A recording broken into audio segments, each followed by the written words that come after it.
Toute la semaine, on a attendu le Classico avec beaucoup d'impatience et avec l'espoir de faire un résultat pour marquer le changement de cap. On se disait naïvement que l'écart était moins important avec l'arrivée de De Zerbi et des recrues estivales, mais ça a finalement tourné à l'humiliation pour tout un tas de raisons. L'expulsion plus que controversée d'Harit qui a tué le match au bout de 20 minutes, et bien sûr la piètre prestation de l'OM qui ne doit pas être occultée non plus. Aujourd'hui, on va faire un débrief un peu différent en se concentrant sur l'analyse du match en général. On va notamment faire l'impasse sur les tops et les flops parce qu'il n'y a malheureusement que des flops. Avant de commencer, donnez-moi votre ressenti sur la défaite d'hier soir, que ce soit sur l'expulsion d'Amin Harit et sur la prestation marseillaise en général. J'attends vos avis en commentaire, je vous donnerai le mien tout au long de la vidéo. On commence avec un point rapide sur la compo qui a été choisie par De Zerbi et qui est finalement celle qu'on imaginait dans l'avant-match. Kondogbia et Balerdi en défense centrale avec Brassier à gauche pour former une défense à 3 sur certaines situations, et Murillo sur le côté droit pour tenter de contenir Mendes et Barcola. Au milieu, on retrouve le duo Højbjerg-Rabiot avec devant eux le trio Greenwood, Harit, Luis Enrique et Wai en pointe. Je m'attendais à cette compo parce que De Zerbi avait laissé sous-entendre en conférence de presse que Kondogbia pourrait être aligné en défense centrale tout en essayant de brouiller les pistes. Cornelius commençait à avoir des automatismes avec Balerdi et avait montré de bonnes choses sur les derniers matchs. Il a fait le choix de ne pas lui donner de la continuité et d'aligner Kondogbia qui a eu des difficultés. Même chose pour Brassier à gauche qui a perdu beaucoup de ballons et qui a été une solution forcée en l'absence de Merlin et de Garcia. Alors oui, il aurait aussi pu opter pour Lirola, mais c'est pas l'assurance tout risque derrière, surtout sur un côté qu'il connaît moins bien, et face au duo Kang In-lee-Hakimi qui sait se montrer dangereux. On passe maintenant à l'analyse en commençant par un focus sur la prestation de l'OM qui n'a pas été à la hauteur de l'événement, très loin de là. Déjà l'entame de match est totalement ratée parce que la grosse domination du PSG a commencé dès le départ. Ils se sont imposés dans les duels, ils ont réussi à se trouver très facilement en mettant de la mobilité pour nous déstabiliser derrière. Ça a très vite porté ses fruits avec l'ouverture du score dès la 7ème minute, projection de Nuno Mendes, combinaison avec Barcola, puis centre fort dévié dans l'axe par Rulli, et João Neves qui termine l'action pour mettre son premier but en Ligue 1. Bon, à ce moment-là, il reste encore plus de 80 minutes et on espère tous une réaction marseillaise qui n'arrivera jamais. Paris a continué de dominer les débats avec le trio Zahir Emery, Vitinha, Neves qui a totalement bouffé Højbjerg et Rabiot qui ont été méconnaissables. Quand tu n'arrives pas à t'imposer dans la bataille du milieu, ça complique totalement la tâche tout en sachant que nos centraux n'étaient pas sereins non plus. On les a regardés jouer sans être capables de proposer quoi que ce soit en dehors de l'occasion avec le centre de Greenwood et la reprise de Luis Enrique qui est contrée. Wai a eu beaucoup de difficultés dans son duel avec Willian Pacho, on en parlait dans l'avant-match, c'était l'un des joueurs à suivre pour ses qualités physiques et athlétiques. On savait qu'il était très performant dans les duels et ça n'a pas loupé parce qu'il a vraiment fait un gros match. En tout cas, les 20 premières minutes de l'OM ne sont pas bonnes du tout, mais l'expulsion va définitivement tuer le match, on en parlera plus en détail dans la deuxième partie de la vidéo parce que ça mérite qu'on s'y attarde. On est déjà ultra dominé par Paris, déjà mené 1-0 donc ça va pas s'arranger à 10 contre 11. Là où la soirée va devenir un peu plus comique encore, c'est le contre son camp lunaire de Balerdi qui est une erreur absolument catastrophique.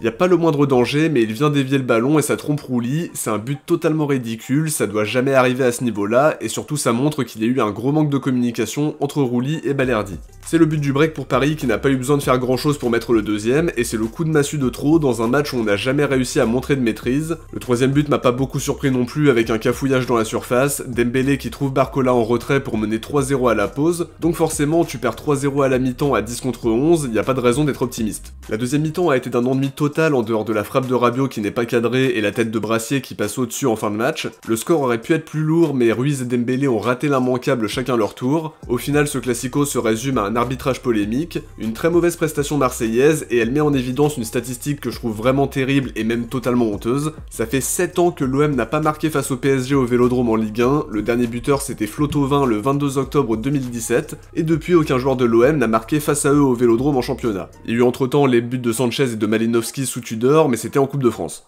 Walid Acharchour le disait très justement pendant le match, c'est pas normal qu'il y ait autant d'écart entre les deux équipes, et pour le coup ça s'explique par l'entame de match ratée. Il fallait être plus agressif, mettre plus d'intensité pour les empêcher d'être dans le confort, mais ils nous ont totalement surclassés dès le départ, on les a regardés jouer, et c'est une situation qui se répète à quasiment tous les classicos. Hier on espérait un classico à la hauteur de celui de 2017-2018 ou du 2-1 en Coupe de France sous Tudor, mais ça ressemblait plus au 4-0 de la saison dernière au Parc, même si à ce moment-là on était en pleine crise avec le tandem Pancho-Frio sur le banc. Cette fois-ci la situation et l'atmosphère autour du club est beaucoup plus positive et il y avait de l'espoir, mais malheureusement c'est une défaite 3-0 qui n'est pas à la hauteur de ce qu'on attendait. On espérait un match plus serré que les saisons précédentes, mais au final on perd 3-0 au Vélodrome devant un public qui était chaud bouillant, avec d'ailleurs un superbe tifo de Ravanelli et Ducrot avec comme titre combattre pour l'OM pour lancer les hostilités, mais les joueurs n'y ont pas fait honneur, et hier soir il n'y avait pas de Ravanelli sur le terrain, ça manquait de combativité et de caractère. De Zerbi a très bien résumé la situation, ces joueurs ont manqué de courage et de personnalité. C'était pourtant essentiel de montrer montrer ces qualités-là dans un match de ce niveau, mais ça n'a pas été le cas. Les joueurs ont joué avec la peur en étant très souvent sur le reculoir et le PSG a été de plus en plus en confiance et on sait qu'au vu de leur qualité, ils peuvent nous punir très rapidement et ça a pas loupé. Ils n'ont tout simplement pas été à la hauteur, c'était important quand même de ne pas parler que d'arbitrage pour mieux cerner les raisons de la défaite d'hier soir, mais évidemment l'arbitrage a été désastreux une nouvelle fois, on va pas faire semblant d'être surpris vu le nombre de fois où on a été lésé sans que rien ne change.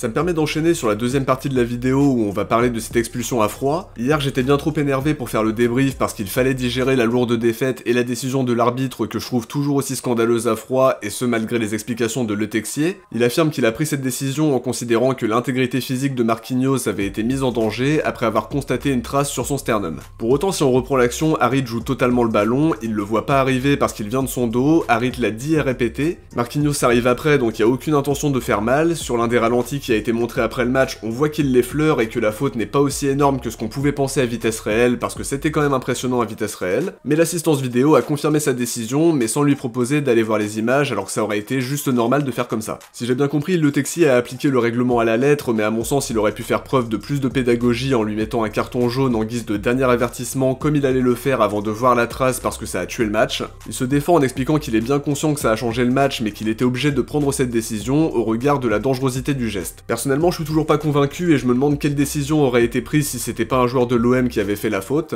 Forcément, les Parisiens parleront du rouge de Beraldo qui était aussi très contestable la saison dernière et ils ont raison. Bon, évidemment pour eux, ça les avait pas empêchés de nous battre 2-0. Perso, je commence vraiment à être frustré par ces histoires d'arbitrage dont on parle tout le temps et qui finalement vont même prendre plus de place que le football en lui-même. Celle de Balerdi est aussi discutable avec un deuxième carton jaune qui arrive vraiment très tôt dans le match. Celle de Mopé me paraît un peu moins contestable mais ça a aussi été très rapide. Au final, on est à 4 cartons rouges en 9 matchs de championnat, la statistique est exceptionnelle. On dirait que les arbitres sont en mission pour nous faire finir les matchs à 10, mais comme le dit très justement De Zerbi, il ne comprend pas les différentes décisions, mais il ne veut pas insister au risque d'être suspendu. Forcément, ça a été le cas de Benassia et de Longoria récemment, donc il commence à comprendre comment ça fonctionne. C'est terrible de voir les mauvaises décisions s'enchaîner au fil des matchs et des saisons, et de se dire que les arbitres n'ont visiblement pas de compte à rendre. Ça nous flingue nos matchs, mais comme ils sont tout puissants, faut avaler le venin sous peine de prendre une suspension. En gros, l'idée, c'est que tu peux contester, mais pas trop fort. Ça a cassé le spectacle pour le Classico, et c'est pas ce qui va permettre à la Ligue 1 de se mettre en valeur en France comme à l'international. Pour conclure, ça a été une triste soirée avec des joueurs qui n'étaient pas à la hauteur de l'événement, un arbitrage qui a encore joué un rôle crucial en notre défaveur. Cela dit, on reste 3ème avec 3 points d'avance sur Lens, Reims et Lyon. Lille est revenu à notre hauteur avec une différence de but légèrement moins favorable, donc sur le plan comptable, c'est pas une catastrophe non plus. Il faudra battre Nantes le week-end prochain à la Beaujoire et Auxerre au Vélodrome le 8 novembre pour continuer d'avancer au classement et oublier cette lourde défaite qui fait forcément mal. C'est une défaite dont il faudra tirer les conclusions, même si selon moi ça doit pas non plus tout remettre en question depuis le début de la saison. On a vu des bonnes choses et des moins bonnes, mais l'essentiel à partir de maintenant c'est de lancer une dynamique positive, d'enchaîner les victoires et de prendre 3 points le plus souvent possible pour se rapprocher de nos objectifs à la trêve hivernale.